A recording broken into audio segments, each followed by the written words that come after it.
A dead car battery is a major inconvenience. Knowing how to charge it can get you back on the road quickly.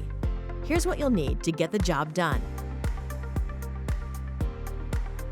First, with the charger unplugged, attach the red positive cable from the charger to the positive terminal on the car battery. Next, attach the black negative cable from the charger to an unpainted section of the chassis at a safe distance from the battery. Then, verify that the connections are correct, positive to positive and negative to ground. Next, with the battery charger plugged in and turned on, select the appropriate voltage and amperage for your vehicle. 10 amps is a safe charging level for most vehicles equipped with a 12-volt car battery. Let it charge as indicated in your owner's manual. Monitor the charge indicator light if your battery charger has one.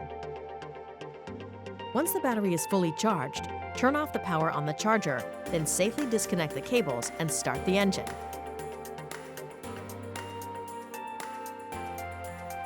Good luck, and thanks for shopping at the Home Depot.